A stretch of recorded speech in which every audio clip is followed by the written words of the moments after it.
Rice, a simple grain with a profound impact. It's more than just a side dish, it's a culinary cornerstone in many cultures. For half the world it's a way of life, a staple that brings families together. Billions depend on this humble grain. It's a source of sustenance and livelihood. Farmers work tirelessly to bring rice from their fields to our tables. Their dedication is unwavering. It's a tough job, but someone's got to do it, and they do it with pride and perseverance. And trust me, it's dirtier than you think. The fields are often muddy and challenging. Rice farming is more than just planting and harvesting. It's an intricate process.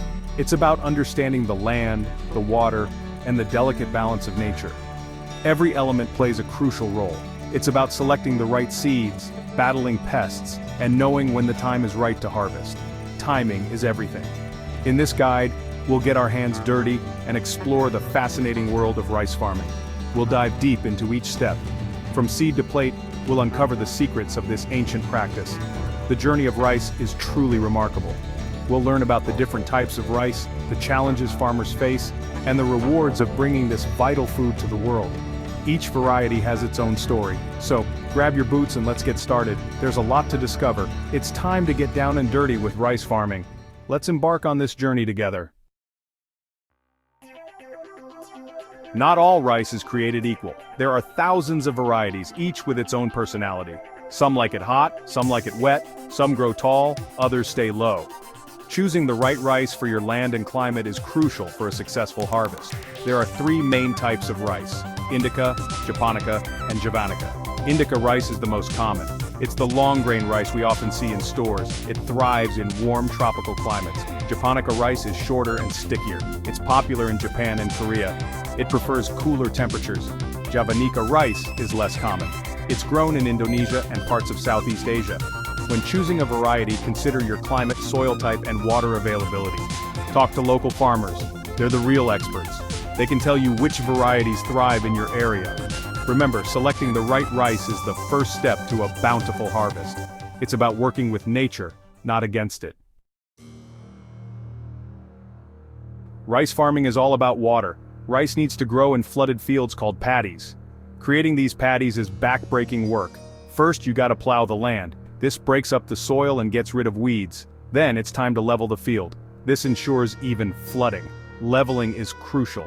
You don't want your rice drowning in some spots and thirsting in others. It's a delicate balance.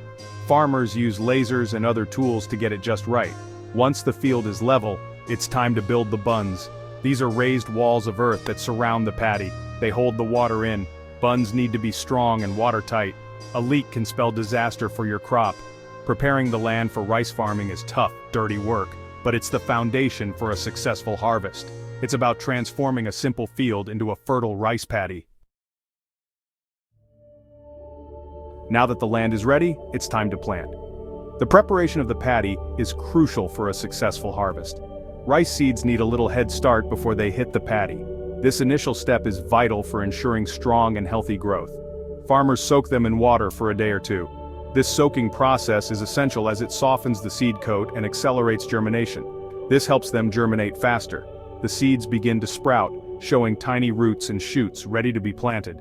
There are three main ways to sow rice: broadcasting, transplanting, and direct seeding. Each method has its own advantages and challenges. Broadcasting is the simplest method. It involves scattering the seeds over the field by hand. Farmers scatter the seeds by hand across the flooded paddy. This method is quick and requires minimal equipment. It's like feeding chickens, but with rice. The seeds spread out evenly, covering the entire field. Transplanting is more common in Asia. This method is labor-intensive but highly effective. Farmers start the seeds in a nursery. Here, the seeds are nurtured until they grow into young seedlings. Once the seedlings are big enough, they're carefully moved to the paddy. This ensures that only the strongest plants are transplanted. It's labor-intensive, but it gives the rice a head start. The seedlings are spaced out properly, allowing them to grow without competition. Direct seeding is becoming more popular. This method uses modern technology to plant the seeds. Farmers use machines to sow the seeds directly into the paddy. This method is efficient and saves a lot of time. This saves time and labor. However, it requires special equipment and careful management to ensure success. Farmers need to monitor the process closely to avoid any issues. No matter the method, seeing those first green shoots emerge from the water is a beautiful sight. It signifies the beginning of a new crop cycle. It's the promise of a bountiful harvest to come. The lush green fields are a testament to the hard work and dedication of the farmers. Section 5. Water management, the lifeblood of rice. Water is the lifeblood of rice. Too little and the plants wither, too much and they drown. Managing water levels in the paddy is a delicate dance. It's about finding the perfect balance. Most rice farmers use the flooding method. They keep the paddy submerged in a few inches of water. This helps control weeds and provides the rice with the moisture it needs. But it's not as simple as turning on a hose. Farmers constantly monitor water levels. They adjust them throughout the growing season. They use canals, pumps, and their own keen observation to keep the water just right. It's a 24/7 job. Just before harvest, the paddy is drained. This allows the rice to ripen properly. It also makes harvesting easier. Managing water in rice farming is a delicate art. It's about understanding the needs of the plant and the rhythms of nature. Section 6. Nourishing the crop, fertilizers and weed control. Like any crop, rice needs nutrients to grow strong. Farmers use fertilizers to give the soil a boost. Nitrogen, phosphorus, and potassium are the big three. They help the rice grow tall, develop strong roots, and produce plump grains. But too much fertilizer can be harmful. It can pollute waterways and damage the environment. Farmers are increasingly using sustainable practices. They're using organic fertilizers and precision techniques to minimize their impact. Weeds are another challenge. They compete with rice for nutrients, sunlight, and water. Farmers use a combination of methods to control them. Hand weeding is still common, especially in small farms. Herbicides are also used, but with caution. Sustainable weed management is crucial. It's about protecting the environment and ensuring the health of the rice crop. It's about finding the right balance between controlling weeds and preserving the ecosystem. Section 7. Protecting the plants, pests, and diseases. Rice plants are like sitting ducks for pests and diseases. Insects, rodents, fungi, and viruses are all out to get them. Farmers need to be vigilant to protect their crops. Stem borers are a major pest. These tiny insects burrow into the stems of rice plants, causing them to wilt and die. Brown plant hoppers are another threat. They suck the sap from the plants, weakening them and reducing yield. Diseases like rice blast and sheath blight can also devastate a crop. These fungal diseases cause lesions on the leaves and stems, reducing photosynthesis and grain production. Farmers use a variety of methods to control pests and diseases. Pesticides are sometimes necessary, but farmers are increasingly turning to integrated pest management, or IPM. IPM uses a combination of techniques including resistant varieties, crop rotation, and biological control. It's about working with nature to keep pests and diseases in check. Section 8. From paddy to plate, harvesting and beyond.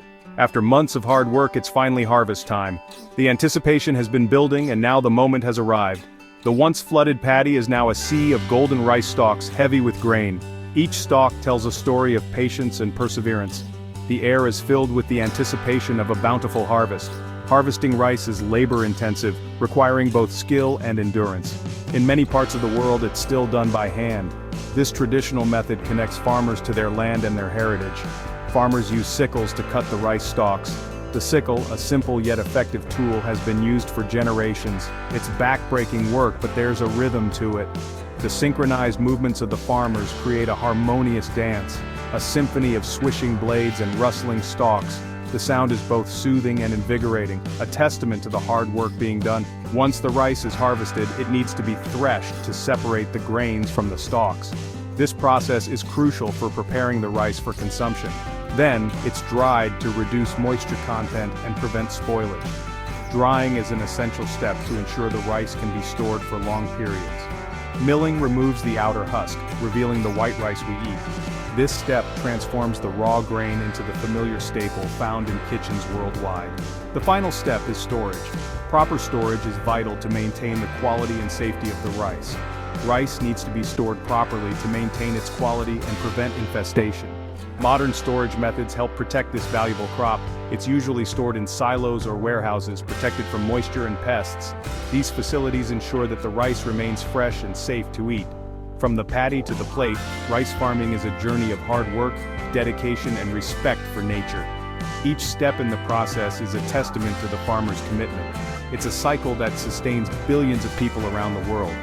Rice is more than just food, it's a vital part of many cultures and traditions. So, the next time you enjoy a bowl of rice, take a moment to appreciate the journey it took to get there.